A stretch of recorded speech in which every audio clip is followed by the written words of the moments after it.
Today is June 23rd, 2024, 6:48 p.m. It's a Sunday. Today is the first day of forex trading for this week.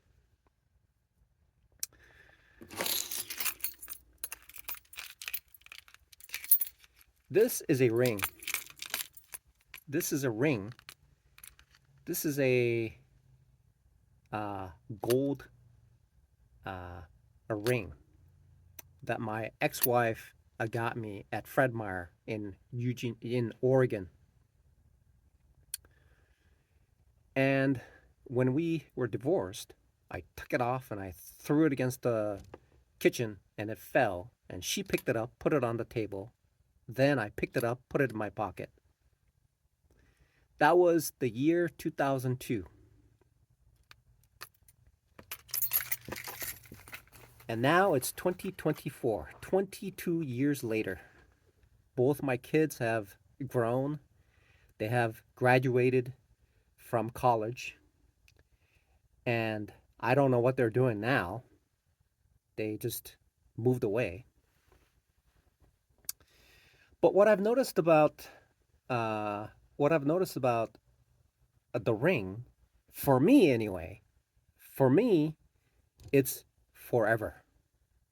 You know those U.S. stamps used to cost like 42 cents when I was in North Carolina in 2016. Now, 8 years later, those same stamp is 68 cents. So in about 8 years, it almost doubled. Okay, in 8 years. In interest rate terminology, I suppose it's going to be, what is that? Like, what is that? 7% compounded, I suppose, something like that. So if I had bought, anyway, that's how it works. So that ring represents forever.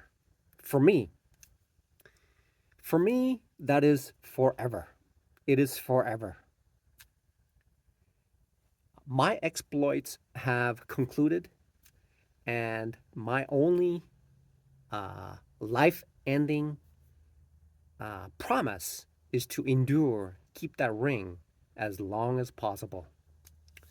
I won't be in the dark playing with the ring, saying, "Oh, my precious." I won't say that, but it is something that I will keep for the rest of my life.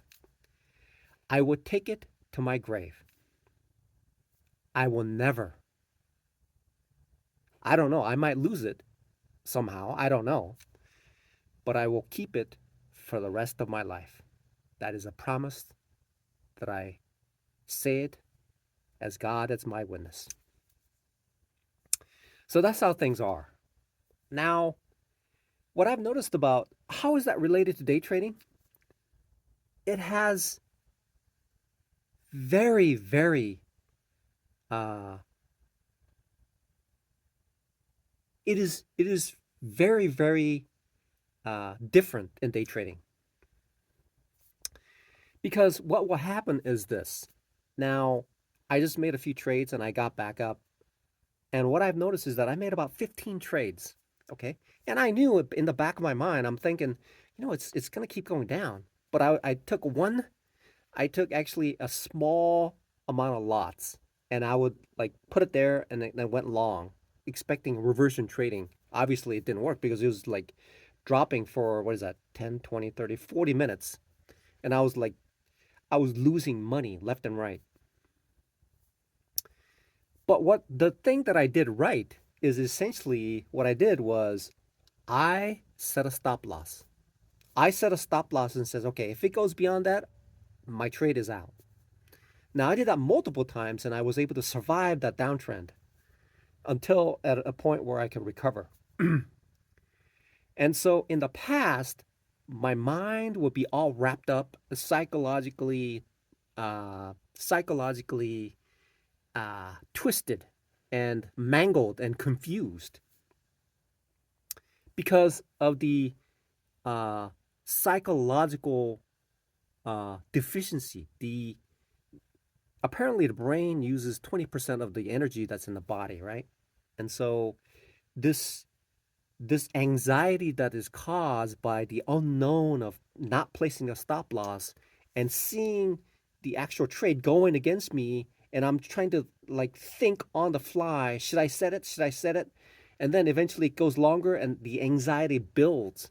And so the best thing to do is to cut my loss, let it go, and then just sever any emotional triggers, emotional. It's like a fountain. It's like Jethro going into his backyard, and then the oil pops up. It essentially is the the trickle of emotion that erodes the energy that's in the body. So the best thing to do is, I know how much I'm going to lose, so might as well just lose. Cut my losses, move on, so that I can pick the right amount, the right position where I can get in, and then do it again. Therefore, allowing my mental capital to be preserved, and then allow me to get into a position where it is at the right place to be.